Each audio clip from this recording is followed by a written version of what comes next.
Well, ladies and gentlemen, it has been a while. It's been a while, almost a week and a half, 2 weeks almost, I guess you can say. But the fellas are back. You got the Horns Down podcast, got the Hall of Fame College Football podcast with Jason and the coach. You got Sooners 360 with Mr. Sooners 360 himself, Chris Mason. We are all here. We are back to talk about all things related to OU. But first and foremost, Jason, I would ask you how you doing, but we got to go to Chris Mason. Chris Mason, we are having to come here and look on this show. I can't speak for every other podcast. I can't speak for that. Look, we were one of the few podcasts who did not beat a dead horse over the head, okay, with this whole Jim Knowles thing. It was either it was going to happen or it wasn't. We found out some really good intel and everything and stuff from all the guys, but especially Chris Mason, who told us a lot of this stuff early on about fractured relationships there at Ohio State, Jim Knowles wanting out, different things like that were topics of interest, but just wanted to see how this played out. But we giving all this credit to Chris Mason on some of this info? Is that look, he said a lot of it early on. It was just like it was a whirlwind. He missed on a lot of shit too. I'm not saying that he didn't miss, but I'm getting to that right now. You make bold declarations. Sometimes you have egg on your face, but at least I'm not like hemming and hawing and saying I don't know, maybe this sort of thing might happen. I was basically right, and then I was completely wrong. Oh, this guy. Hey, shout out to Sharp, man. Sharpshooters podcast. Definitely go follow him. That guy is out there at the Senior Bowl. He is. He's out there killing it, man. Yeah, what's up, man. B? What up, B? You know, that is awesome. That is awesome. But yeah, no, I mean, at the end of the day, I think that's a perfect place to start. You know, and I'll just give my 2 cents on this whole Jim Knowles thing. It would have been a great addition. It would have been a great PR move. It would have been a great addition to really kind of, I guess, add a little bit more structure to the secondary, if you want to say. But I will say this right here, people. I think we all have our gripes about the defense at times, meaning like, okay, we're playing too much, odd front, right? Or, hey, we're not getting a pass rush early and often, or this and that, or, hey, our corners what's wrong with that? Like, we're giving up big plays. We're not pressing. We're not doing this. Everybody has a particular gripe, but I think the consensus of OU fans will tell you defense wasn't the issue. It wasn't the issue the last 2 years. Last 2 years have came down to some critical, and as much as I love BV, I'll be fair, has came down to some critical in-game situations, just game management things that need to be cleaned up, have to be cleaned up, must be cleaned up this year. And also just the fact that, I mean, your offense, on one hand with Levy in his last year, your offense is electric and it can put up yards, but it also can go out there and have a 50-second 3-and-out, right? They also can go out there and have untimely 3-and-outs.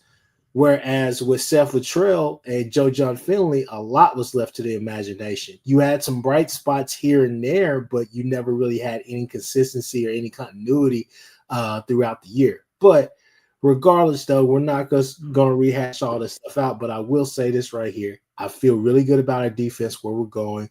It would be nice to have an actual DC name. It would be nice to have an actual linebacker coach as well.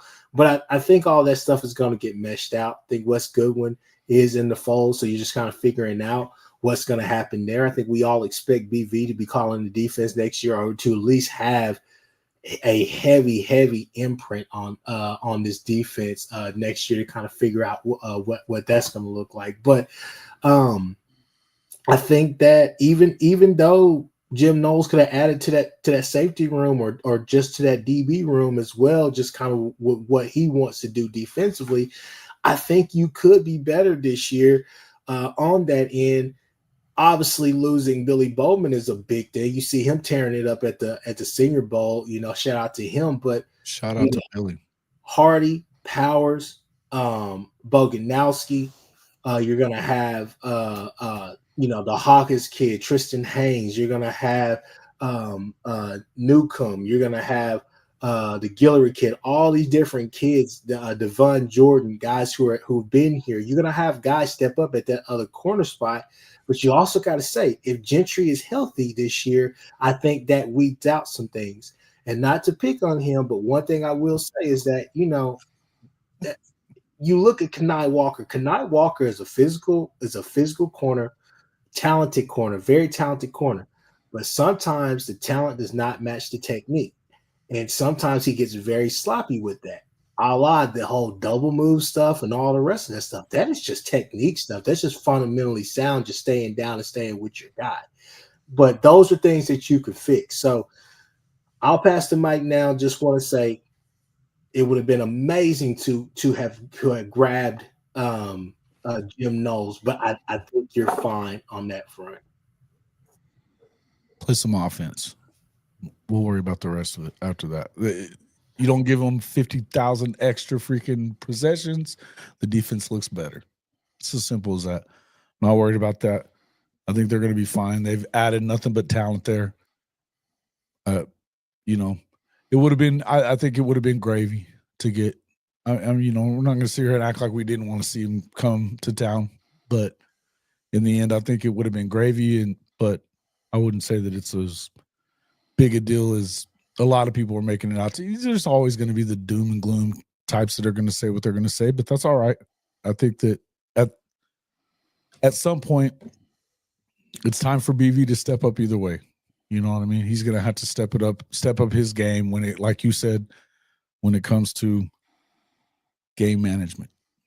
So whether or not you have that other guy there, you got to do it. So, yeah, that was pretty good stuff.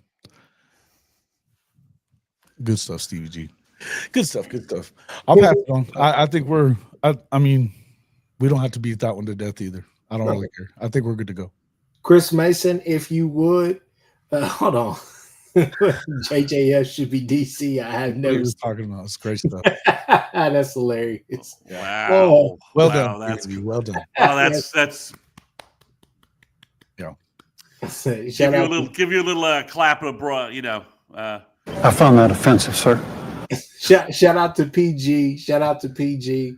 Oh, but Chris Mason, not only can you answer that or just kind of give your thoughts about what ultimately happened with that whole Jim Knowles thing, but I mean, this is kind of a question that is going to be asked throughout the night if anybody has any information. I'm trying to see.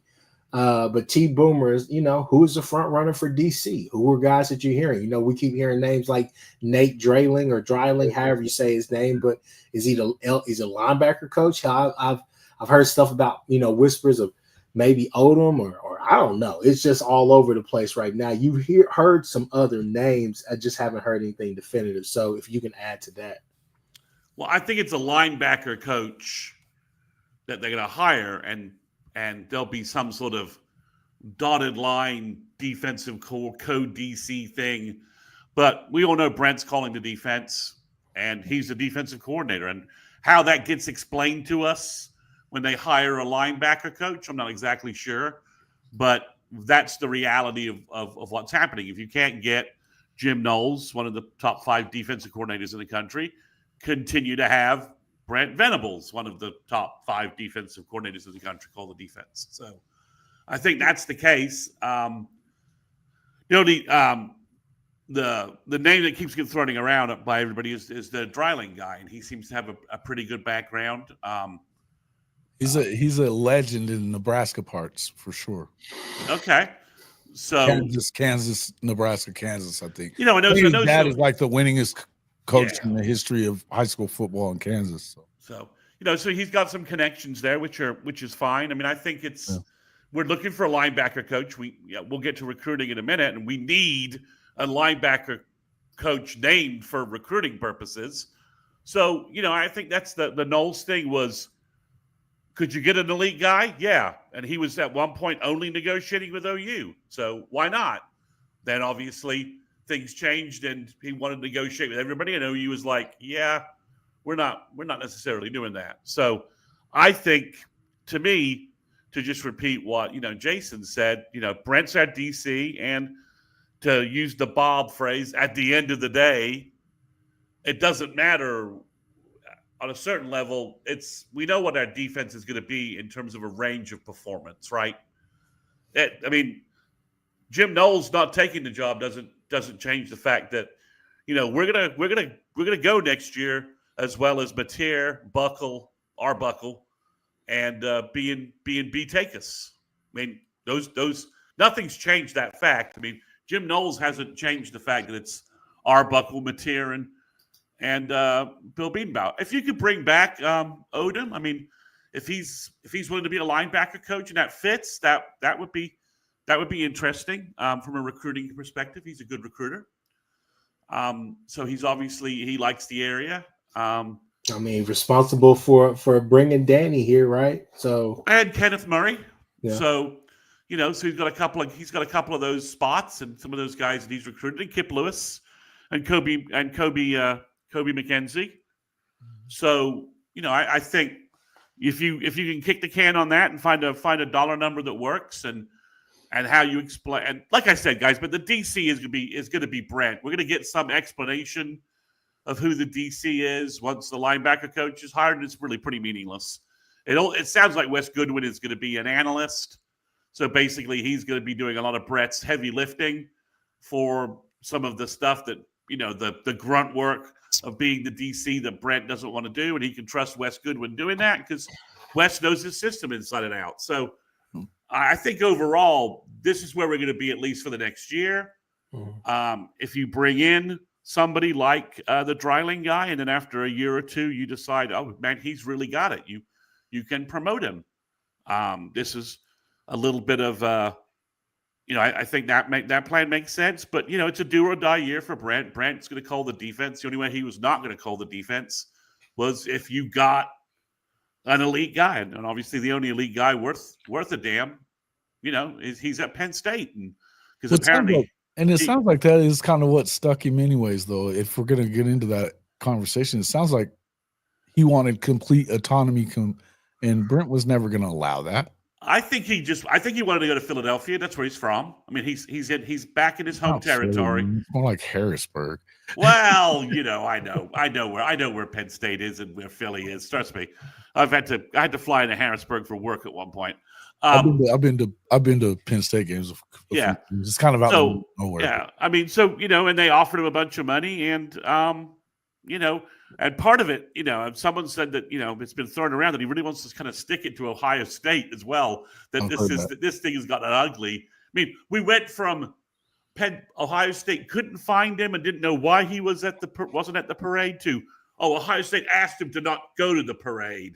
So according to the little woman, if that's real, what was on that Facebook post that she put out there, somebody put out there. Yeah, it obviously was. I told you guys he wanted to leave Penn State. That was clearly accurate. At least I got that part right. Imagine beefing with your defensive coordinator after you guys just won a national championship. Regardless, and he was the missing piece too. Yeah, I don't know what all is true or what is not. I do believe that there were some issues in house amongst the coaches, but I will say, I think the class move, obviously. And I think, obviously the Ohio State University Buckeyes, I think they are a class program there, but I think at some point you would just say like the classy move is to let the DC at least be able to see his guys one last time, opposed to probably having to send be the best pen pal ever and say, hey, congrats on winning the championship. Sorry, I couldn't be there. They don't like me. Well, there's no way to navigate that situation nicely. But let's just say it obviously was kind of a mess. But I think OU will probably go with the Dreiling guy, unless Odom, unless that name somehow is able to build up some momentum in the next couple of days and he's able to get in for an interview. But OU's got to have this guy in place soon not for defensive coordinator. We've got to have a linebacker coach on the road recruiting. JP Lossman is our linebacker coach on the road recruiting. He doesn't know linebacker. He doesn't know how to. It's not resonating with our linebacker recruits. We are behind you know, if you want to switch to recruiting, I love where our entire lineup is in who we've been bringing in and the offers we make. There's only one guy at linebacker I love, and he's from Ohio. So I'm not sure we're going to get him. So the linebacker position is the weakest position in recruiting right now. And if you ignore our upperclassmen, it may be as weak as tight end is overall on the roster. Mm-hmm. So we've got to get a linebacker coach in here. We'll be on our third linebacker coach in 3 years. We got to get some stability in the position and get some guy who can start helping us land some beasts at linebacker to replace the guys we're about to lose. And I don't want to bag on the guy. I mean, go do what you got to do. If that situation is better for you, then do what you got to do. And I'm talking about Zach Alley guys. But I would say that to me, when you see a guy like Alley, that's probably honestly the most attractive thing about him as a coach is the fact that, hey, we're getting a young, energetic, fired up guy that seems to be a pretty damn good coach from what the players are telling me. Now, I think that's going to translate on the road when he's recruiting, and we just did not see that happen. I think you need to go get somebody who is extremely connected or elite to go and get you some guys that you know what I'm saying? Like you're no. I mean, you're going to be in the portal for linebackers probably, and that's not a good solution for this defense, right? New guy walks in, does things to recruit anyway, right? Yeah, well, I mean, doesn't know the defense, walks in, doesn't know the scheme, and we're relying on him to be a starter on defense at linebacker in this defense. We need a homegrown linebackers for Brent's defense. You know, this is not a position where we can go get a guy. We go hire Teddy. Well, you know, I mean, no. I would if it was 20 years ago, but Teddy. Sometimes I think Gabe and Teddy. T. Boomer's got a great question there. If we can leave that up, if we want to move to recruiting in a sec, or a good comment. I mean, Teddy. Sometimes I feel like Teddy still thinks we're facing Nebraska and a 275-pound fullback dive plays 15 times a game. I'll ask the question that T. Boomer was kind of saying earlier. Why not James Skalski? He knows the coaching points. Why can't he? I mean, he's won a national championship with Brent Venables. In fact, didn't he win two? I mean, this kid. So there's a young coaching staff, and then there's a young coaching staff. I get it, but he's. I would at this he's point. Already been 2 years in the program. You know, if we're ignoring coaching limits and we're just kind of playing we're not really paying attention to who's doing what, and which no one else really seems to be doing. So there is no rule about that. You can coach as much as you want from wherever. Exactly. So from a certain perspective, yeah, I would. I mean, recognizing the fact that is he 26? 27, something like that, yeah. Yeah. So recognizing he's young, 9-year-old freaking coordinator. Well, I'm telling you that I would be fine if they promoted Skalski. I mean, I'd be like, I mean, it feels like you've got Goodwin connect with players. He should be able to connect with players in recruiting. Yeah, you've got out on the road, put him out on the road, and turn him into a closer. Do a little bit of what you did with Chavis, who. Right. Let's be honest, was a little under. Can he recruit? Recruits talk about him all the time, Max Swearinger. So far, we've heard good things about when he's on campus. I don't know why he couldn't be a recruit. I don't know why he couldn't. Now, does he have an established recruiting resume? No, he does not. If you want that, then you got to go in a slightly different direction. Yeah. Again, though, but you just said talking about Chavis. All he does is keep on bringing in guys that are badasses. Well, and he was certainly underexperienced for the defensive end job when he first came in. And poor Chris is obviously dying laughing over some comments. So I'm not. I know he stays on that. Kchris and they're always on Chavis, even on killing Chavis all the time. I don't know where they get it from, but whatever. I did. R. Mason Thomas. All I can say is R. Mason Thomas is, You want to bash on Chavis, R. Mason Thomas is kind of the guy that says. Look, my only thing is early and often next year, and I know that that offense plays a part in that. You know, if I may, just a little sidebar, and we can go straight to recruiting after this. Sure. Shout out to my guy Brady Trantham. Guys, go check out Through the Keyhole podcast, all the rest of that. At the gym, we are. Oh, somebody got an alarm going off. But anyways, at the gym, we are constantly arguing about this team, about Team 131.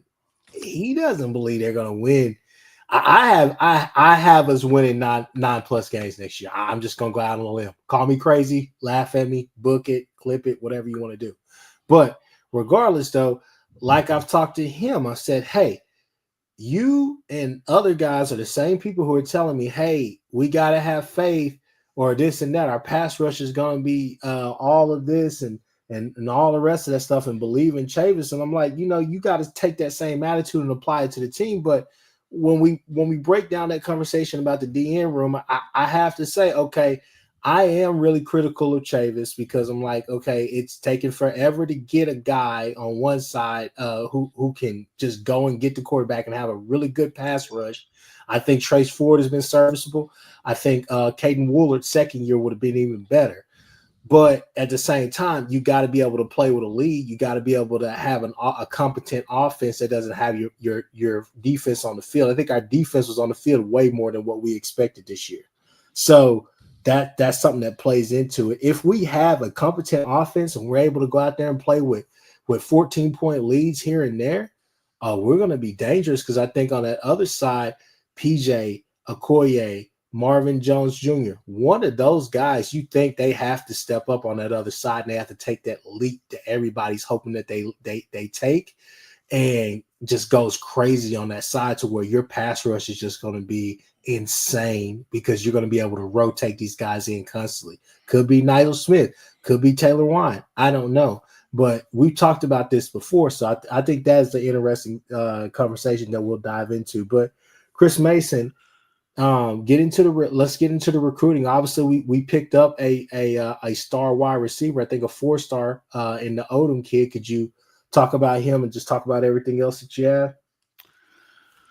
Yeah, so they had a big recruiting weekend, and they probably had somewhere around 15, 18 kids on campus.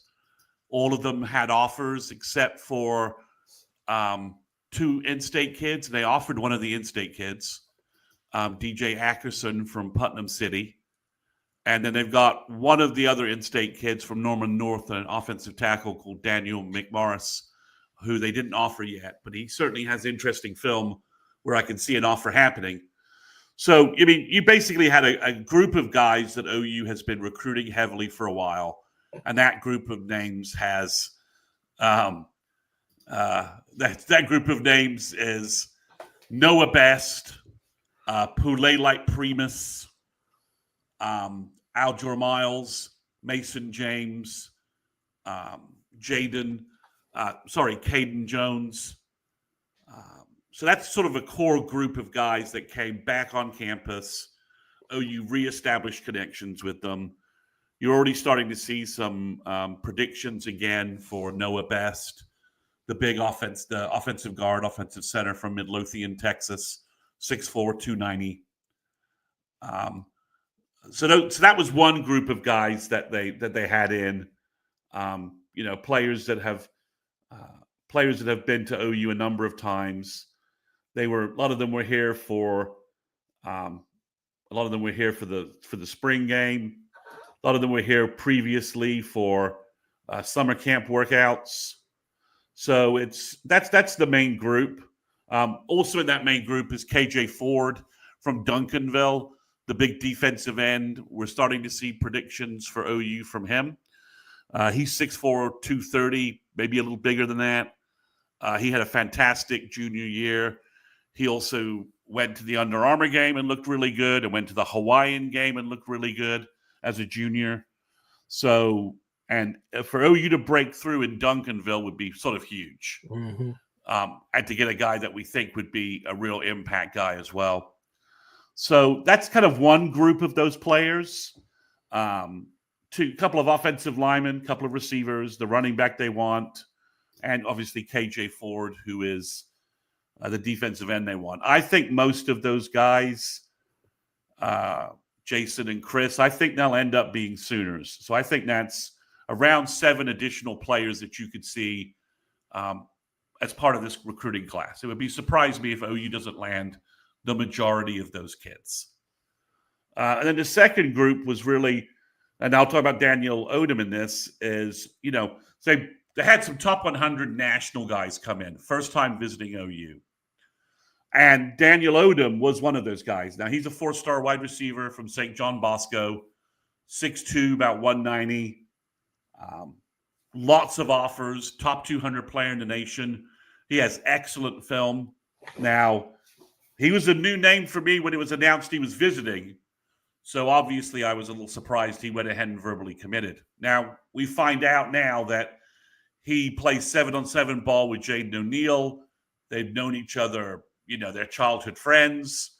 So this is looking like OU's elite quarterback pulling in an elite wide receiver for us from California. So that's what it looks like. But his film justifies all the offers he has. Texas wanted to look at him.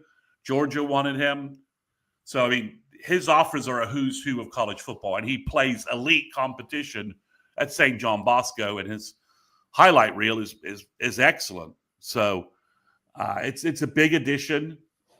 We'll see where OU goes in wide receiver recruiting. I thought they were going to sign maybe 3 guys, but I think they'll probably sign 4 since they lost the guys at the end of the last year in December.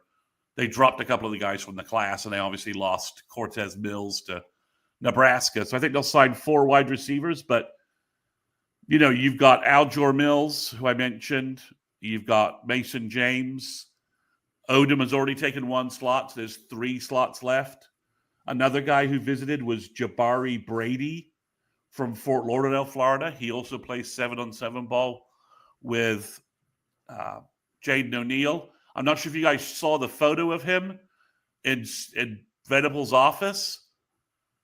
The kid looks like a defensive end. He's freaking huge. He's 6'3", 200 pounds. That wouldn't actually surprise me if he isn't like 6'4", 210, 215 with how big he looks. So that's another name. He's a top 50 player in the country, top 60, depending upon who's doing the rankings. The guy I think is the number 1 target right now is this kid from Ohio called Sinceri Johnson from Cleveland. He's 6'3", 225, flies around. My best comp would be, imagine Kenneth Murray trained by Brent Venables. And what that might be. Because this kid is flying around hitting folks on his film. Plays good football in Ohio in the Cleveland area. Was on campus. OU seems to have made a big connection.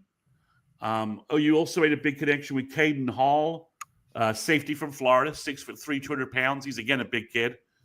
He's top 30 in the nation, if you believe on3.com. OU made a great had a great weekend, telling a lot of folks he's going to come back to OU maybe for a spring game or set up his official visit soon. Mm-hmm. Then you have Valdin Sone. I've talked about him before. He's the huge Swedish defensive tackle who's plays ball in Virginia. He's massive. He's like 6'4", 6'5", 320. Really can move for his size, and he's starting to get major buzz from the recruiting services. OU, Brent Venables and Todd Bates were in his coach's, looked like his basement maybe, hanging around with Valdin yesterday. And the other guy they've been visiting already. OU had these guys all on campus on Saturday, and they've been in home with every one of the guys I've mentioned this week. 4 OU coaches were with Sinceri Johnson on Tuesday. Wednesday, we were with Valdin Sone. I think today they were with Kamharian Johnson, the big defensive end from Alabama that they like. He's 6'5". He's bigger than Chavis, looks taller than Chavis, and Chavis was 6'5" at the NFL Combine. So this is a big guy, big kid. His film's really good. So OU basically, there's another 7 kids that OU went from nowhere with them to in play with 7 guys I consider to be high-end national recruits. And we're talking D-tackle, linebacker, defensive end, safety. All right, well, we can get to Stevie. Can you hold Stevie G's question so we can get to that next, Jason? Can you do that? Or does Chris? I got it. Okay, so we're talking 3 guys I think that are legitimate top 75 players in the nation: Jabbar Brady, Caden Hall, Sinceri Johnson, and then we're talking huge defensive linemen at defensive tackle and defensive end. So OU really, when you talk about that, and they're in play for all of these guys now, definitely looks like they're in play for them, and they got a verbal commitment from Daniel Odom. So that tells me that OU is doing some things right in terms of how the weekend went. So the big topic that's been floating around is, why did we offer Bo Bentley, the quarterback from Salina, Texas? Why did he get an offer? I think he just simply got an offer because Arbuckle looked at his film and said, "That's a quarterback I'd like to have play for me." You can't handcuff Arbuckle and not let him make offers that he wants to make. If that's what he wants to do, let him do that. Now, OU already has a quarterback committed. That quarterback was just at your junior day recruiting everyone and has just landed you a top 200 wide receiver and maybe close to landing you a top 60 player in the nation, and has stuck with OU and been around the Sooners and is very positive on social media about OU and pushing things out. So I think Rob Ruckle likes Bo Bentley, wants to offer him. And if for some reason Bo Bentley decides he wants to be the second quarterback in this class, then OU will, pursue and investigate that. Now, Bo Bentley just got offered by Ohio State, FSU, Alabama's probably coming, Georgia's probably coming as well. So the odds of OU keeping Jaden O'Neal and adding Bo Bentley are probably extremely low. So where does OU go here? I think you bird in hand, man. I don't want to get screwed and get nobody. So and I think you go with the guy that you've has been connected with you and is recruiting your class and connected there. I don't think he's going to pull a Sperry, but to me, if you were worried about Jaden O'Neal, why would you have him come out to your big junior day and he moved to Oklahoma? and why would you have him fly out to junior day, recruit everybody, and convince a buddy of his to verbal to OU? Right? Why would you do all that? Doesn't add up, guys. When things don't add up, there's a reason why, and that's because I think Bentley, Arbuckle's like, yeah, man, I love that kid. Let's offer him, and they offered him. They're like, you never know, right? I mean, if you've got an offer here, if something does happen with Jaden down the road where Jaden decides he doesn't want to be a Sooner, you have already offered this kid. You're not playing catch up, and maybe you flip him from wherever he goes. I mean, we saw last year, 3 5-star quarterbacks leave teams that they've been established with at the very end of recruiting last year. Deuce McKnight, for some reason, was going to be Notre Dame's next star quarterback and jumped to Auburn. Hussein Longstreet dumped A&M and went with USC. And then the number one kid for 2020, the number one kids for 2026, Jared Curtis, left UGA and now is being recruited by various schools. So recruiting isn't, this isn't as fluid as you'd like it to think. If you have an offer to Bo Bentley and you have to go back to him for some reason because Jaden has decided he wants to do something different, you're not playing catch up. You're like, well, you were arrogant. It's like when OU lost Brock Vandegrift. They already had a relationship, an offer established with Caleb Williams. They didn't have to start that relationship anew. They already had built one up before. So, maybe that's the situation. You know, we'll see how it all shakes out. It's all well and good to be the number 2 Oklahoma quarterback in the class until Ohio State rolls in and offers you a massive NIL deal with their national championship trophy in tow and says you're our number 1 guy, right? But we'll see. We'll see how it shakes out. But that's my view on it from a recruiting perspective. I think that, and we've said this before, and we'll say it again now. I think we as Sooner fans gotta get back. BV's been preaching competitive depth for the longest, and I think that's what they've really been trying to get to, where they have guys in that room where they're like, hey, any of these guys, opposed to just having to crown the next Jackson Arnold or Jaden O'Neal or whatever that's going to be. I think you have these guys that you feel like, okay, these guys are in line. Like Hawkins, Hawkins may have to compete after Mateer is done, but we all believe in Hawkins. We think Hawkins is going to take a leap with Arbuckle, but you want to make that room competitive, you know? When can we truly say we've had a competitive quarterback room? I think the best quarterback room we possibly had was when, you know, we had Baker and we had Collar right then and there. Now I know that was that was like pre-NIL and all the rest of that stuff and this whole portal thing, but at the end of the day, you had those 2 guys there. Then who was behind Jalen Hurts? You had Kendall Austin, or however you say his name, Austin Kendall, excuse me. But you can just combine one guy, you know, Austin Kendall. You know, you turn Austin Kendall, Roberson, whatever the other guy who played forever was, into one quarterback. I mean that's the whole thing. It's like you want to create that competition. You want to have that. You don't want to go out there and get added insurance. You can get that through the portal, bringing in some G5 guys or whatever the case may be. But at the same time, you want to go out there and get the best of the best. So if that means that look at what Ohio State has done. You know, I think a lot of us probably thought that Aaron Nolan would be the heir apparent to that quarterback, you know, vacancy that they have now.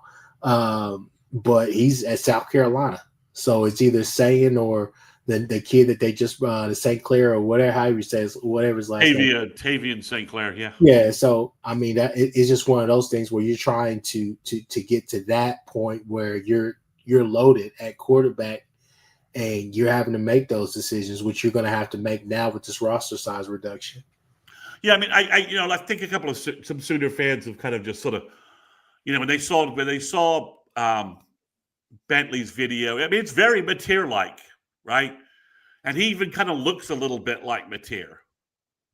I mean, you know, they're from sort of, you know, Salina, sort of this. It's not quite the same, you know, high school, but it's the similar kind of Texas high school quarterback legend thing that, you know, that Baker kind of established, that Mateer sort of has an air of. And then you look at Bentley and you're like, oh, we got to have that guy. Well, you know, it's I listened to a couple of great interviews with Arbuckle where he explains he can take the talent and mold the offense, right? Jaden O'Neal has prodigious arm talent and quarterback talent. Yes, he does. So if the reason that Sperry's out of here, that's one theory, isn't it? That Sperry saw O'Neal throwing at OU summer camp and never really quite emotionally handled it moving forward past then. Yeah, he was acting a little Jackson Arnoldish. I'm sorry, did I say that out loud? Well, I think he was a little bit like, you know, it's kind of like when you're working in Tokyo and you see Godzilla stomp around in the first time, and you're kind of like, okay, what do I do now? What's your game plan after that? So again, you know, we'll see. We'll see how this thing shakes out. Both of those quarterbacks appear to be very talented. On a certain perspective, it's nice to have two guys this talented. Apparently, one who's already recruiting, wants to be the OU guy, and could have bailed at any moment in last December and said, well, I'm done with this crap. I'm going somewhere else. And all he did is go out to the Navy Combine and prove that he's either the number 1 or number 3 quarterback in the country, if you go off that kind of performance. I mean, Georgia wants him. I mean, if Jaden O'Neal leaves OU, he'll be at Ohio State, UGA, Georgia. or LSU, or somewhere within 2 Ole weeks. Miss, something like that. Ole Miss within 2 weeks. So what are we saying here? But again, the Bentley kid, I thought his film was really good. He looked really good. He's making a lot of plays off schedule. Yeah. Whereas O'Neal, in the footage that's out there, he's in the pocket, moving in the pocket, making plays on schedule, right? Because his arm talent just lets him fling the ball all over the field. Man. He's a player, no two ways around it. Fling the ball all over the field. So are they different quarterbacks? Yeah. But Arbuckle's just told us that he can make Cam Ward work, and he can make Mateer work, and he can make Michael Hawkins work, and they're not really the same guy. They're not the same kids. They all bring different skills to the table. But that's what Arbuckle says. Like, give me a quarterback, I'll build you an offense, and we'll kick ass. I'm paraphrasing here. That's what he said. No doubt, man. If you watch the year that I've now seen both seasons of him at Washington State, I've even seen most of this season of him at Western Kentucky. He goes with what he has, and I mean, Cam Ward is really good. He's not the same player that Mateer is. They don't do things the same way, even kind of, really. And I do, and philosophically, I do have to wonder how much can you run a QB in the SEC like this? I don't think that's going to last very long. No. So when everybody's like, well, we want to run him like we want our quarterback to run like Mateer. I'm not sure Mateer will make it through 12 games in the SEC doing what he did at Washington State last year. I don't think that he's going to have to as well. Better talent around him too. Yeah, if the offensive line is able to pick up that scheme very well, which I think they can. I think it's going to be friendly to them. But if that offensive line is better, if guys are taking leaps, or if you're seeing some of these younger guys get in there as well, then and ball out, I think you should be fine, because I think you do have durable backs. I think you found something late in the season with X-Rob. I think that if you can cure the fumbling bug with Tatum, I think Tatum may be your most explosive running back. I saw, me and my uncle, we go back and forth on this. Shout out to my uncle, but we go back and forth on this about Tatum.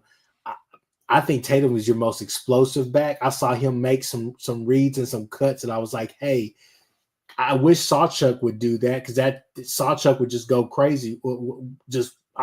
Dude is like a burst of energy. I mean, he's your change of pace back, to be honest with you. And then with Bourne's coming back as well, if he can build off of this last season that he had, and really, really, really, just build off that momentum, you have 4 durable backs that you can go out there and really get busy with. So I think that you can take that off of him, and I think you can use that QB run game, kind of the short yardage possessions where, 3rd and 1s, 4th and 1s, different things like that. But red zone. Red zone. Make it kind of like a red zone package too. Yeah. Yeah, do it like Baker did in 2017, right? I mean, he was an effective runner. He moved the chains, get his garbage, move the chains yards. But I don't know that we want – now, if he can pull it off, we'll power to him. But I don't think we want John Mateer running enough to get 800 yards on the ground in the SEC. Here's another thing that – I'd rather get 5 maybe. Here's another thing that could really change that as well. And I know this is asking a lot, okay? People do not crucify me in here. But if you can get some help from the tight end position, that could help. I listened to John Mateer on the franchise. I think it was yesterday. Matter of fact, he and Kip Lewis and a couple other OU athletes were talking on the one Oklahoma panel or whatnot. And he talked about how, he feels that they have a good tight end room, and they like using the tight end in this Arbuckle system, especially in the red zone when you got those bigger guys, because he's like, hey, those bigger, taller guys, you can kind of throw it to certain areas, all the rest of that stuff.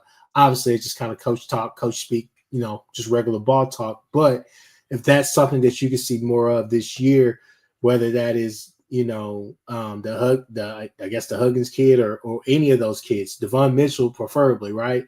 Caden Helms, if you can get some type of activity from your tight end room, that would lessen the need to have to do that as well, because then you can have those taller receivers. If Jaden Gibson is back healthy and ready to truly go.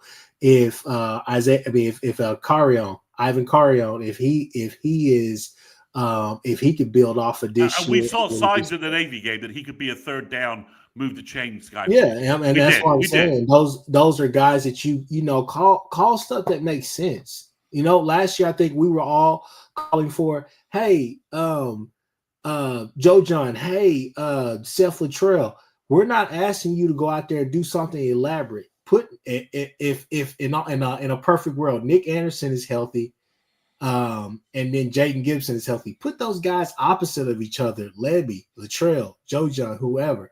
Put those guys opposite of each other. Run phase with those guys. Get the matchups that you want and just go from there. It's simple ball. And I think that's something that when you watch, now that we have material, I think now you can get away from just kind of watching him and keeping eyes on him and those highlights. I think now you can actually break down the offense and see, hey, they want to move the ball down the field, but they're smart about it and they build upon stuff. He's not stubborn trying to go back to the same play and find that same play. He's actually building off of that play he's giving you that same look, but he's building off of it to eventually get to that cash play. So that's something that I'm really excited about, but I think that's something that can help us as well as good offensive, a good O-line play mixed in with I'm just need a heartbeat from the tight end room. But speaking of O-line, Chris Mason, what's going on with the 2026 recruiting? I know we talked a whole bunch about this earlier this year and last year and all the rest of this stuff, but what's up with this 2026 offensive line class?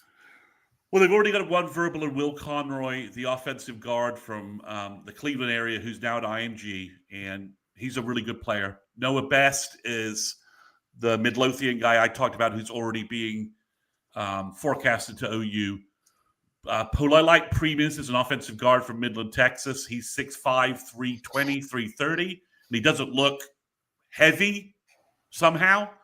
The guy who did not arrive, who was not at the OU weekend event, was Toa Katoa, the 6'4", 360-pound offensive guard from Euless Trinity. OU coaches were all in his living room. He looks like OU's definitely in that battle. So Chris and Jason, it looks like OU's got good guard guys identified and probably will sign 4 of them. The problem is it's a weak tackle class this year nationally. Last year, the Fasusi class, we had 9 offensive tackles who got a 5-star rating nationally. And Fasusi's pretty much the number 1 tackle after they did their re-rankings recently in the nation. Number 7 player in the nation, number 1 tackle in the nation. So OU got the right guy because Ty Haywood's not a 5-star any longer. Babalola was right behind him, but we only didn't get Babalola because we got Fasusi. We would have gotten Babalola otherwise. So tackle's the problem. Nationally, it's kind of weak at tackle, but they've got a guy in Florida they really like called Chancellor Barkley. He's 6'4", 295. He already has his official visit set up. The real battle is the left tackle from Mansfield, Texas, Felix Ojo. Texas badly needs him because they missed. There's 9 offensive 5-star offensive tackles last year. Texas didn't get one of them. 3 in-state. Texas didn't get any of them. So they're heavily pitching Felix Ojo. Wilt Fong's already fonged him to Texas. I think this is a longer recruiting battle that will go the distance. Felix is his family is originally from Nigeria, just like Michael Fasusi. They're friendly. They know each other. But Texas will be selling the whole, well, OU got Foji and Fasusi. You can't play there for 3 years. You need to come to Austin. And we're also the national, we're also like a playoff team. They're not. So that's Texas's pitch. It's a very easy one. But OU was the first to offer Felix. Felix camped at OU last summer and has been to OU like 9 times. So Bill's done all he can there. But they're offering other tackles around the nation. They're finding some guys. There's a guy in Tampa they like called Cannon Pickett that a lot of other people are looking at. They just offered a guy from Illinois who's got his name is like Mapenga. I think they just offered him. So they're finding other targets. And again, they got this Norman North guy who on film he's super aggressive. He's lean, but he's very physical. When I look at his film, I'm like, you stick him in the OU weight room, he'll be 6'6", 310 pounds in 2 years. And Bill, I mean, he's nasty. He likes beating people up. I'm like, Bill could fix the technique issues with this guy. And now we actually have some depth. We could sign a guy who we think might be 2 years away, right? Because we've got Baklenko, Foji, Fasusi, and Autry Dent. So you've got 4 young tackles in the system, as well as Howland, who's still technically an underclassman. So I think that's the big question mark. So the finding 2 tackles in this class will be difficult in the O-line. I think the interior guys, they've got the guys they want. I'll be very shocked if they don't get 3 or maybe 3 out of the 4 guys I mentioned, and maybe all 4. Katoa, Primus, Best, and Conroy. So 2 guys who can be centers, offensive guards, and 2 huge poly offensive guards to go with Darius Afalava, who looked really good in the Hawaiian game recently, was getting raves. So that's where you are on tackle. Again, the question marks are cornerback a little bit, although Jay Valai is making some good offers, and OU might flip A&M verbal Ryan Gilbert, who's from the Mesquite area. Mm-hmm. Safety, again, Brandon Hall's got good guys. Defensive end, Chavis has got guys going. Defensive tackle, Bates has got guys going. Joe John Finley offered another tight end from Anaheim Cervite in California. So it looks like I'm going to go 0 for 2 in my latter half predictions. Joe John Finley is going to be the OU tight end coach past February 1st. So I don't know why, can't explain it, but just move on and accept it, guys. He's making offers and going out recruiting. I know, Flood, Benji, you're right. Flood really wants Katoa, but I think OU has a closer relationship there, longer relationship. We'll see what happens. It's going to be a fight. Texas wants Katoa and Ojo. So does OU. We're gonna go to the mattresses with Texas on these 2 guys, unless we get some other players, some other offensive linemen from outside the region, go OU's way or go Texas's way maybe. But it's really linebacker that's the problem mark right now. They don't have any verbals. Sinceri Johnson's the only elite guy I think OU has a shot at, and they just started getting involved with him. So they need to get linebacker recruiting ramped up. We need numbers. We need 2 legit Mike-type linebackers in this class. The DJ Ackerson kid from Oklahoma City they just offered, he could be a linebacker, but he's more of a Will Cheetah guy. Mm-hmm. They've offered some other guys that look like Will linebackers that could be good Will linebackers. Braden Rouse from Georgia's one, but they need at least 1, ideally 2 Mike guys that can replace Kobe McKenzie, guys that can be, a Mike linebacker for us. And that's the one recruiting problem area. So, guys, I hate to jump off, but I've got some other commitments tonight. So I'll catch you all later. All right, sir. We will see you. Mr. Mason. Thanks. So let's have this conversation. So what? Let's have this conversation in here. The quarterback conversation. Oh, what are you talking about? The idea that you just want to go year to year to year to year on nothing but transfer quarterbacks. I think you get away with it to some extent, but you have to be completely locked in everywhere else for it to end up working out.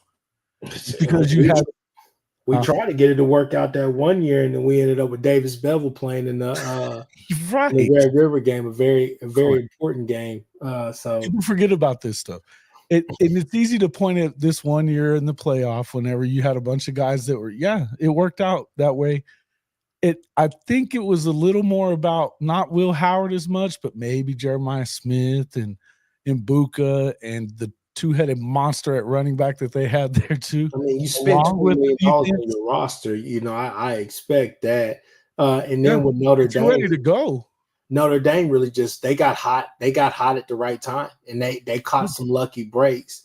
I think they still win the game if Carson Beck is there, because I think Carson Beck was trending as he was getting better with some of the Throughout the decision making, but it still was really sloppy. And so you were waiting on those games. You know, you kind of waited on Texas, honestly, to take advantage of it for the most part, which they did in that championship game, the SEC championship game, but couldn't really capitalize down the stretch. So, you know, it just, you know, Notre Dame really, they just caught some really good breaks, but they beat some pretty good teams as well. So you can't take that away from them. As well. So I mean, they deserve to be in the national championship game. I will not sit here and say they didn't, but yeah. No, I mean, well, hey, Notre Dame did their thing on defense and running the football. I mean, that was the whole thing with them. As good as Riley Leonard was running the ball, he was good running the ball.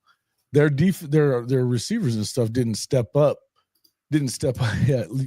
Oh, they're on you now here. Look at you. The example was that you didn't have enough dudes in the room because of what it got left like. But, you know, that was all BV's fault, I hear. Mm-hmm. I hear it was all BV's fault they went 6-7 that year. I mean, to be honest with you, that's one decision I think if he had back, he would. I think he should have. He would have hit the portal way harder than what he did instead of promising the job to BV or to DG. Not that. It's just the fact that I'm talking about just from as a whole. I mean, defensively and everything. I think he could have cleaned house a little bit more than what he did to kind of at least get us to a point where he thought that we had the guys as opposed to waiting till year 2. You know. Yeah. Sam Hartman. They went 9-4 last year with Sam Hartman. Man, Sam Hartman started that year. I mean, he was amazing. There were times that he wasn't good, though. And all that. It was wild. Yeah. I don't know. I just think that I think it's a. I don't mind doing it. I don't mind getting it. If you've got the rest of your team is rock and rolling and ready to go like that, yeah, go get somebody to win now, because you know the window could close at any point. But if you don't have somebody ready to go, and, you know, somebody said we'd be in a lot of trouble if you didn't have material. I don't know that that's necessarily true, but I would tell you you'd be in a damn lot of trouble if you don't have Hawkins still, if material goes down. Just like, my whole situation is my whole thing is that it has to make plenty of sense as well, because I think on one hand you want to go and get, and I'm just going to reserve this right now for holding space. You want to go get those Cam Ward, John Mateer type guys. Those are the guys you want to go get. Those high risk, high reward guys.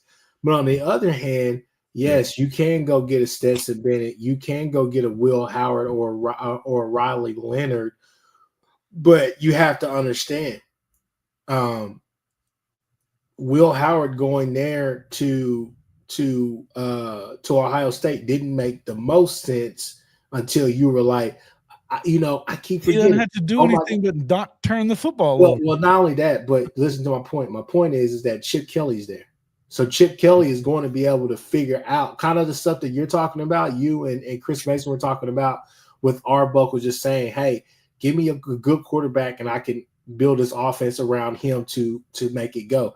That's Chip Kelly. Chip Kelly was going to figure out a way with all those weapons to get you. And to be honest with you, he is more than serviceable when he has time and when he's comfortable. Whenever he starts getting hit, he starts getting happy feet. Whenever he gets sloppy with his technique, that's whenever Will Howard tends to struggle. But Will Howard has been up and down for his whole career. He had moments at K-State too. And when he's got time, he can throw. He's got a good deep ball for sure. He made a throw against Tennessee where I was like, damn. He made a throw against Texas and I was like, damn. It was one. Is that one to Cornell Tate that really just kind of sucked the momentum out or the life out of the championship game to end the shit was pretty ballsy throw. First of all, that they even called it. Yeah. But he stepped up and rocketed that ball. That was a hell of a throw.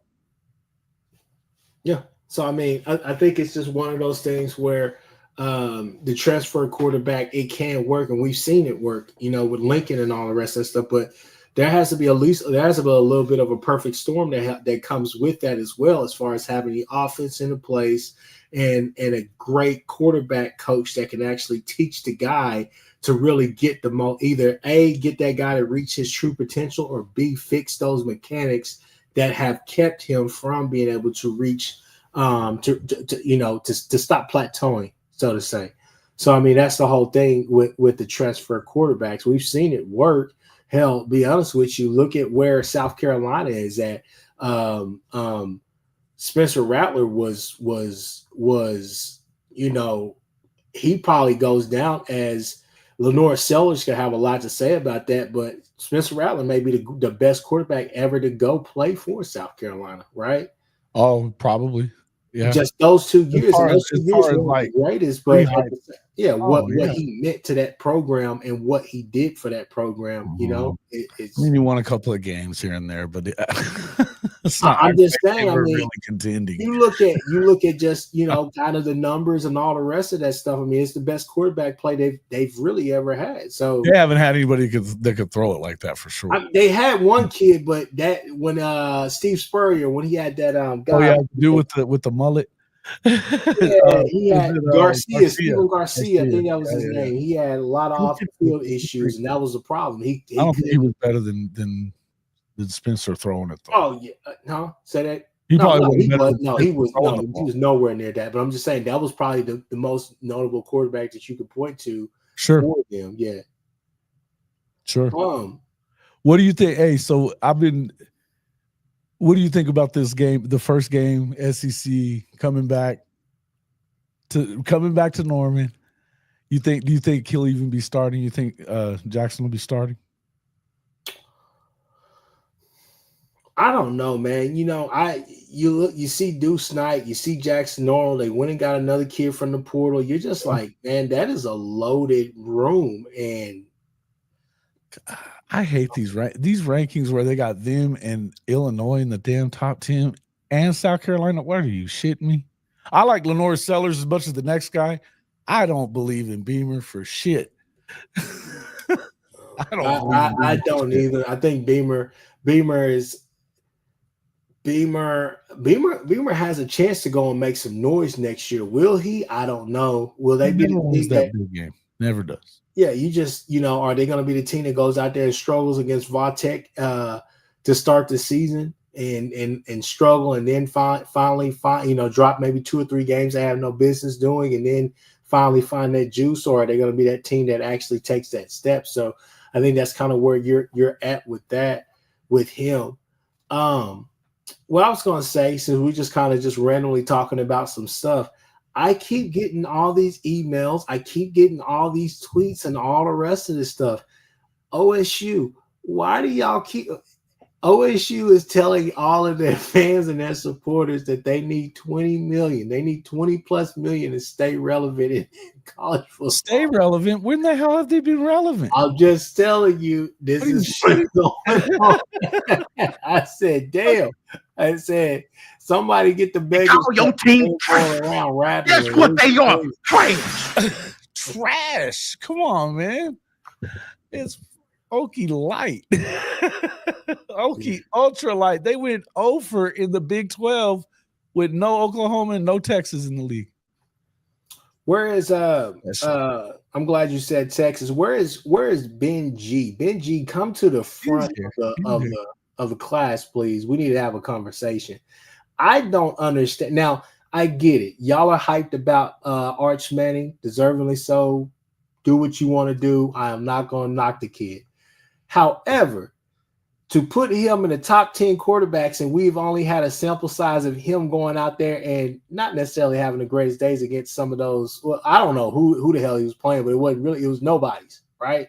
Mm-hmm. And he played Mississippi State was the best team. I think we need to pump the brakes until we see a full sample size. That's just me, though. I don't know. So Jason, I mean, are we crowning Texas? I mean, you've seen on 3. Jason's not. They can't get off their knees.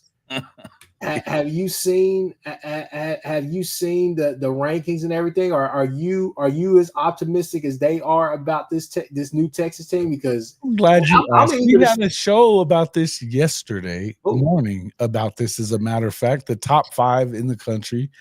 I didn't have him in my top 5. I think he's probably top 10. I don't know about top 5. Look, I think he has talent. I also think he's going to have a new offensive line, and we'll see. Arch has shown that he's great at running the bulldozer. Attaboy. Attaboy, Ryman. Yeah, but you guys can think what you think. I don't know. We'll see about it, man. I think you have to show up and like do this shit before anybody's going to believe in it. Where's this? I mean, what's he done? We'll see. Yeah. Oh, yes. You got the cupcake schedule, the schedule. Yes. Media bias plus blah, blah, blah. And call your team trash. Because that's what they are. Trash. Even with that JV schedule, man, y'all ain't going to do it next year. Come on. Come on. I don't know, man. I think that we're going to find out. But they've lost an awful lot of talent, Chris, for the last 2 years. To the draft, leaving the team. They're doing pretty well. I think that where they've done very well, obviously their offensive line has been very good. And I know these guys that they're got coming in have still been on the team. They're not just going in trying to fill it up with a bunch of guys from FCS offensive lines or anything like that. I'll give them that. They've done really good in the receiver department, though. Mm-hmm. Yeah. I mean, Sark is going to have a friendly offense, and he's going to build it around Arch. I mean, I think the same question that we were saying that we had for excuse me. I think the same question that you and Chris Mason posed in saying, "Hey, how much can you actually run John Mateer this year?" I think that's the same question that you asked. Yeah, Sark and Texas fans. Swamp. See how much Swamp early on, or at Ohio State. Yeah, but I think you're asking that question a lot as well as Sark and Texas fans. Like, how much do you expect Arch to run? Because the thing is that I think he's more durable than I think he can be more durable than Quinn. And I'm hopeful that he's sliding more than what Quinn would. Because I know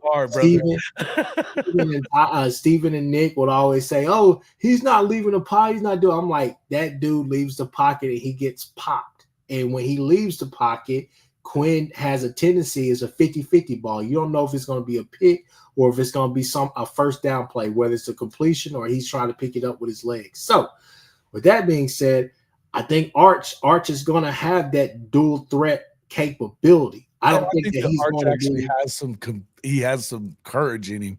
Yeah, Quinn is scared shitless.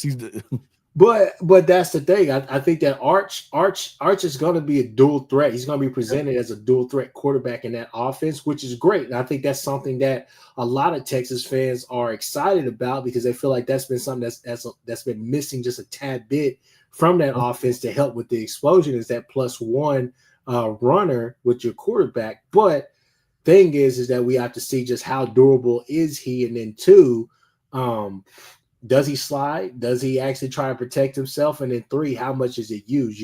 Because I think Sark would rather have his bell cow backs, which you're hopeful if you're a Texas fan that Baxter and all those kids are back, the Gibson kid, all the rest of them. You're hopeful that everybody is back. Have we seen Sark with like a running quarterback at all? You said what? Have we seen Sark with a running quarterback? I don't think we've truly seen him with a running quarterback. I don't think we have. I don't think he's in love with it. I don't think that's what he wants. I don't think he doesn't have to be in love with it. He just needs somebody who can run his offense, especially have that RPO game going because he's going to have the skill guys.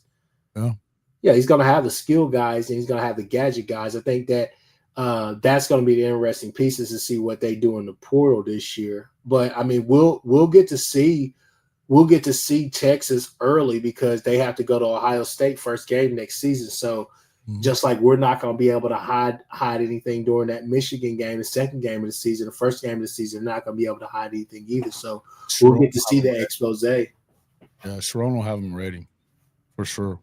Well, you're going to find out. Yeah, you're going to find out about the offense right away.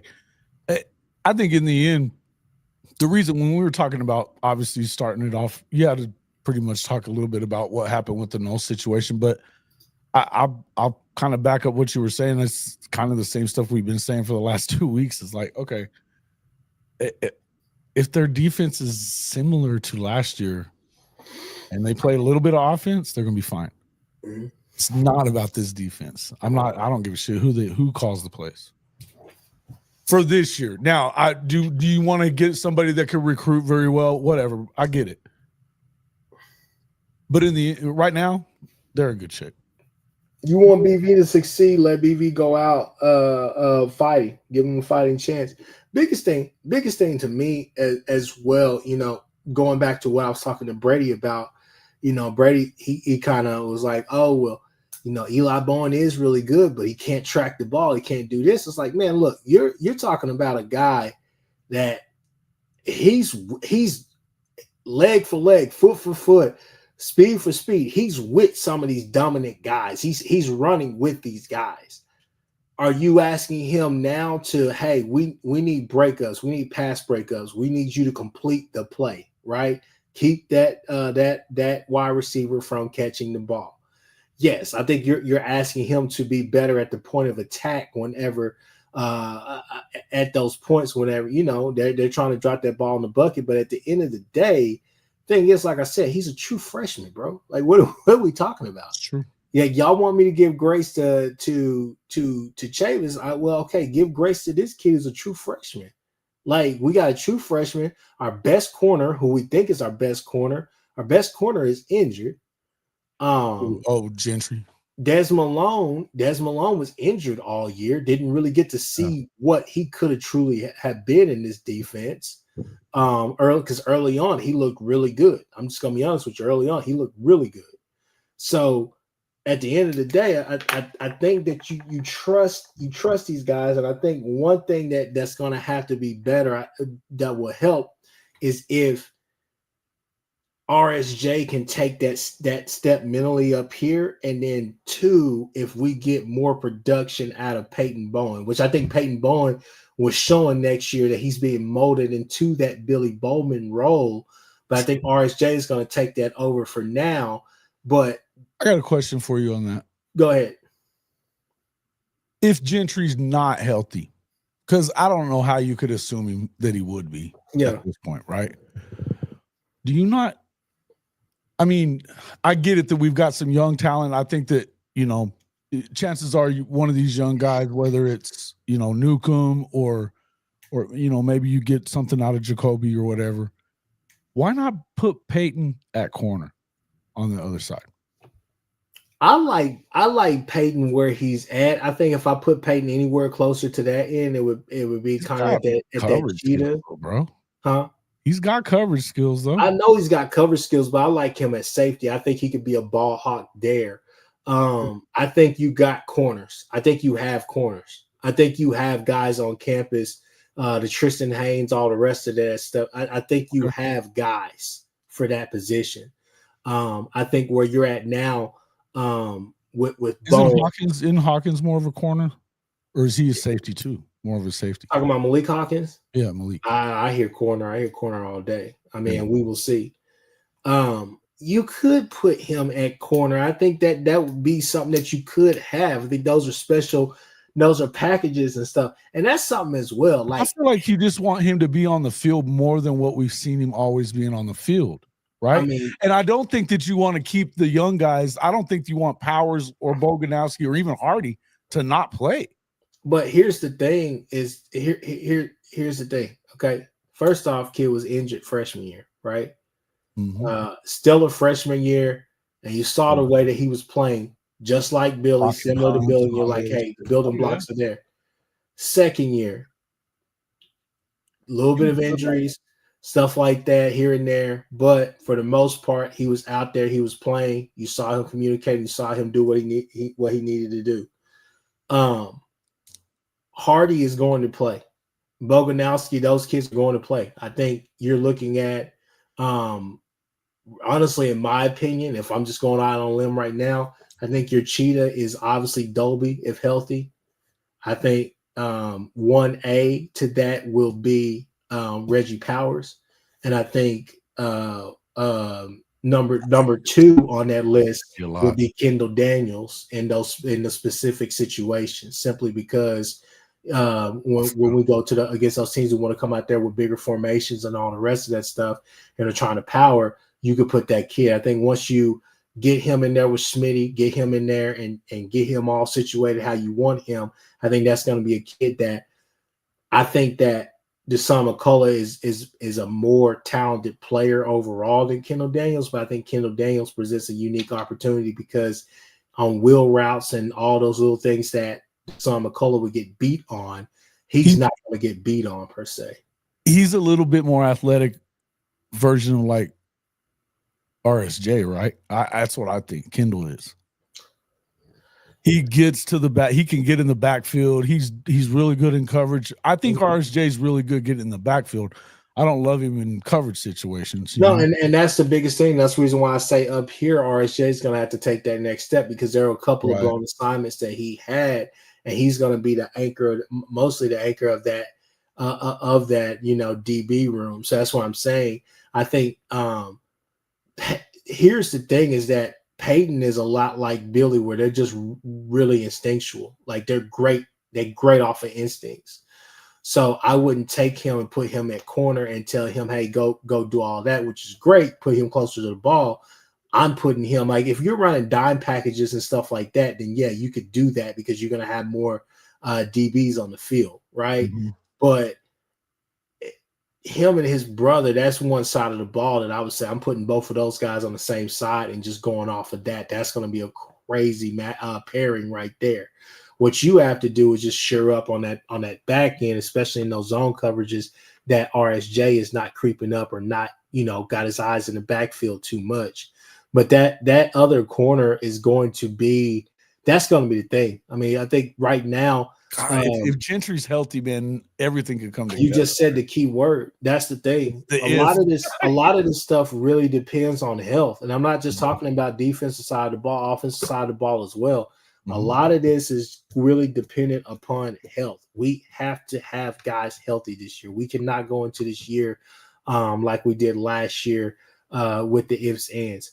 As much as I wanted to see Nick Anderson and a lot of those guys, Andrell Anthony and a lot of those guys be successful, just was not going to work out. I mean, that's the whole thing. You got to be able to play. We got to be able to count on you, and that's the whole thing, and it's unfortunate because it's kind of out of their control. I mean, you can't control injuries and stuff. They're going to happen. They're a part of the game. But at the end of the day, you got health. Health is going to be everything. Absolutely. But I also think the offensive line, it's not as bad as you might think it's certainly not like last year where they're hopefully that they're not so banged up that you've got 15,000 different combinations. But I think, hey, Isaiah Autry-Dent over 320 now, 6'7". He's going to come in and make it to where you don't have to play these freshmen right away.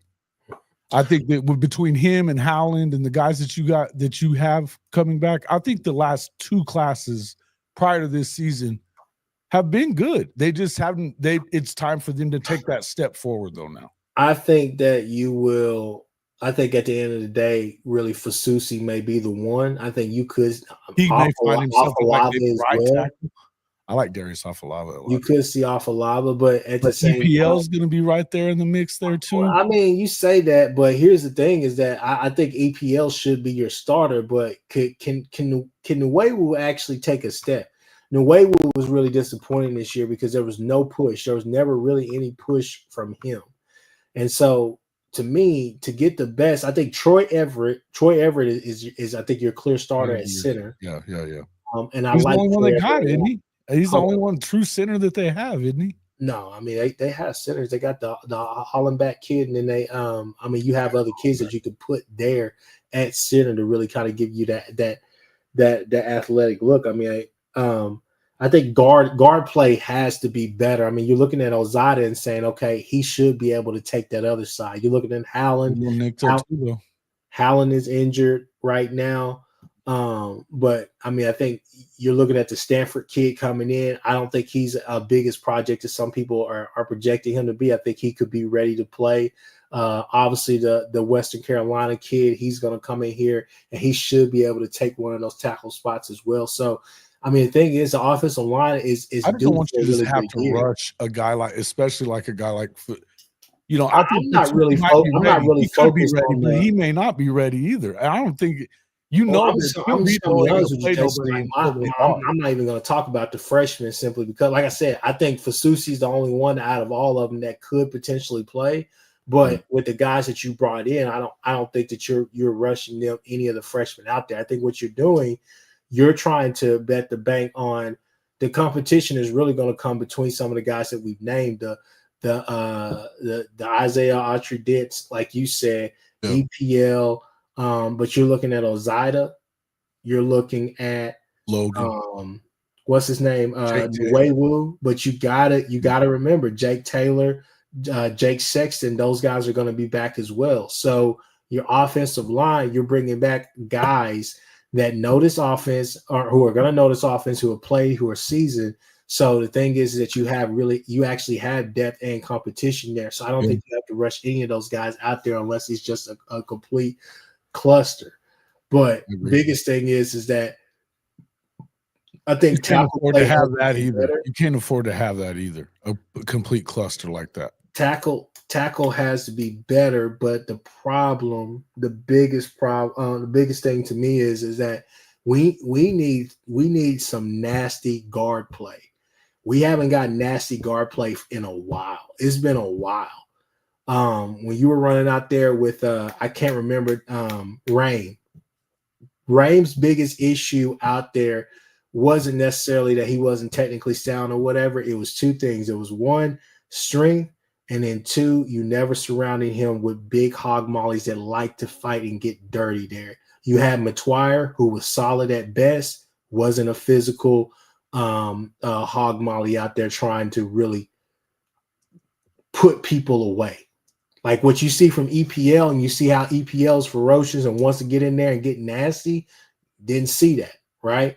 So guard play to me is going to be something that's going to be big, especially if we're running, this GT counter and building off of those plays and stuff like that. Because that inside game, that's when Lincoln Riley was at his best, is whenever he had guys that wanted to get nasty on the inside. Yeah. Because for the last couple of years, if you haven't noticed, people, inside run game, we talk about zone, we talk about all the rest of this stuff, but it's really just inside run, trying to get that matchup on that either that smaller DB or that linebacker at that second level, creating those one-on-ones. Yeah. That has been the run scheme for the longest for OU. And we have not been successful at that because we don't get a push on the inside. It hasn't really necessarily been the tackle play. We were successful running off of the tackles this past season. It's been the inside game that has been a struggle because we don't get a push. That was part of the reason why against Navy, we couldn't get a push on the inside. We're not moving guys. These guys are talking crazy. Right. Mark Henry's son, I guess, did some kind of tryout with Bates. I actually talked to him the whole third quarter at Red River. He's a cool-ass kid. He said that he was thinking about trying out. He wanted to walk on, but he's definitely killing it at wrestling, but which he should. He's probably something else, right? Yeah. Shit, man.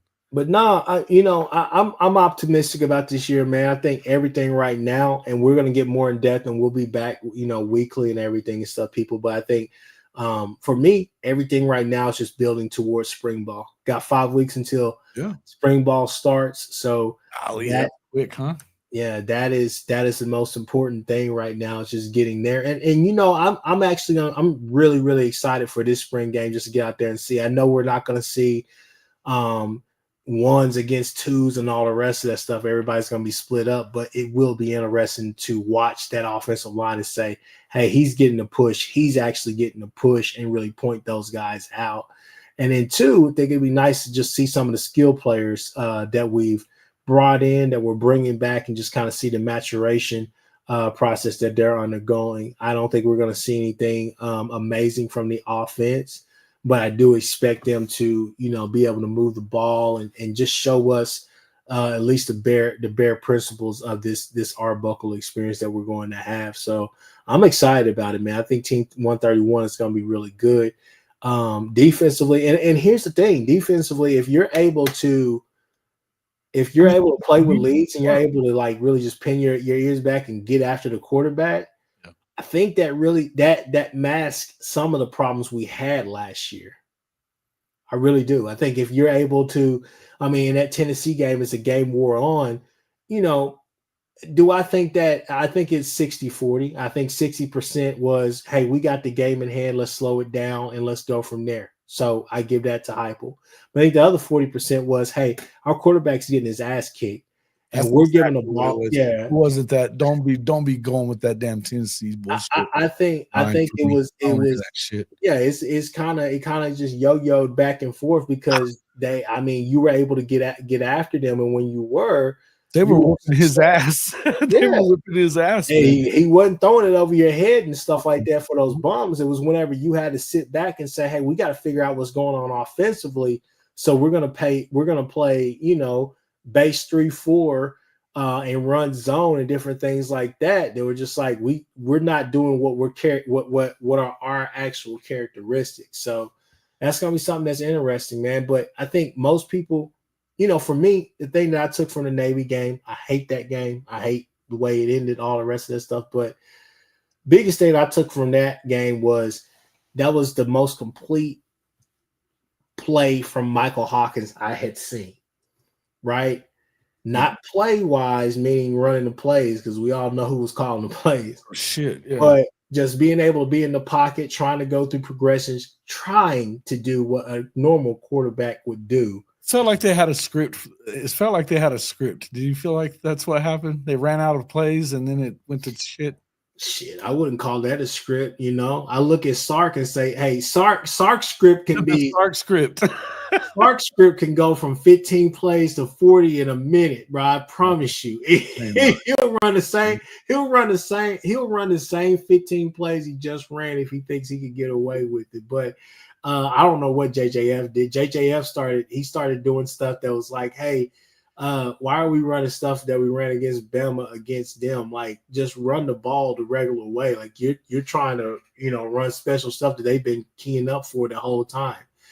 I don't know, man. JJF is quite the anomaly. So I'm glad that experience is over. You know, I watched the Alabama game back, and I just thought to myself, like, that wasn't him though. I don't think that was JJF calling that shit though. I don't either. That's not what they ran all damn year. Come on, dog. That was Kevin Johns. And my question is, why don't you just stick with that when you go the next week to Baton Rouge? Why? I mean, until they stop it. Yo, this is not the same team we're playing. Who gives a shit? Let's find out. Yeah. I mean, they ran it a little bit. They started going back to it.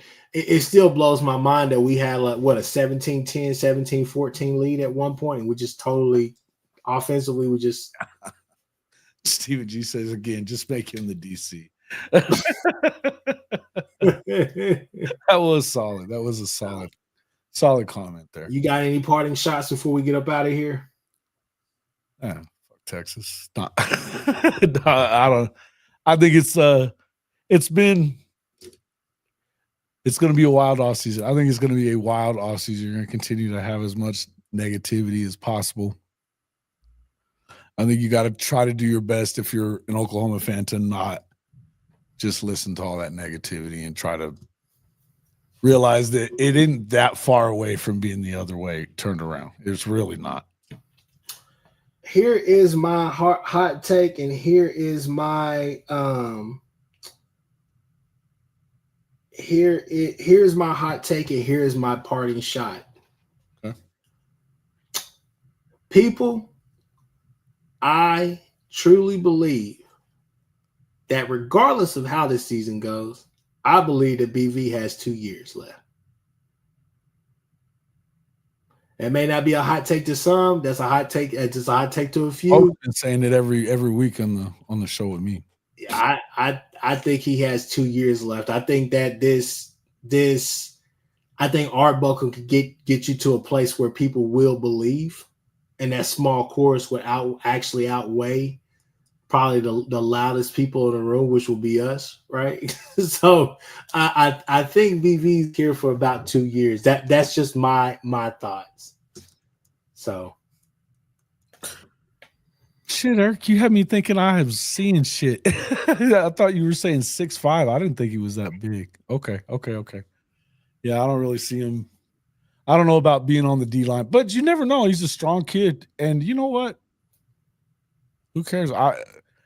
He's a badass athlete. He's definitely a stud athlete.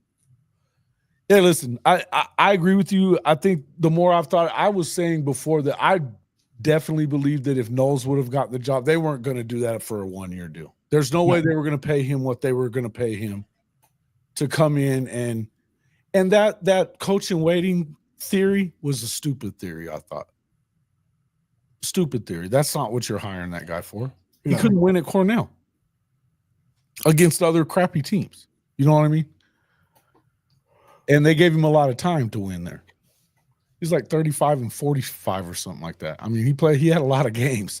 So, again, I don't think that that's what you're looking for from this guy. I think that you were looking for a situation where you were trying to ease the transition a little more for Venables. In the end, I don't think that Venables maybe he does get those 2 years. And here's probably why. If not for nothing else, but people talk about all this money situation. Well, we're not spending this money. We're not spending that money. Well, if we're not spending this money and that money on players and this and that, the things that you feel like that they should be spending it on, what the hell makes you think they're going to pay him $35 million to walk away? I don't see that. And that whoever brought up Urban Meyer, what are we, 2012? Are you guys serious? Urban Meyer? Shit, no. Those years are over, man. I think if you go from here, you go young again. Super young. Guys, I'll say this as well on a serious note. Make sure you're loving on each other, man, every day. Make sure that you are checking in on your friends and you're making sure that everybody is good, man, because you just never know these days. As soon as I get off of this, I need to go and call Jance and make sure that he's fine. I haven't heard from Jance in a while. His Bills got beat. If you guys haven't heard by Patrick Mahomes and the refs, I don't know. I don't know what it's going to take for the Bills to get over the hump. I haven't seen him in a Bills Mafia Twitter space in a while. I need to go check on Jets. It's people. It's dark. It's dark around here. Yeah. I thought you were going on into a soft moment there for a minute. I was like, whoa, where the hell did this come from? You gotta check on your peoples, man, and make sure check on your people for sure. Hey, for real, you should check on your people. You never know what people are going through. You know what I'm saying? You never know what somebody might be going through. Just see this Jets gonna cuss me out. That's what's going on. Brothers. All right, people. We'll be back. We'll be back next week with Chris Mason, me, and Jason. So we.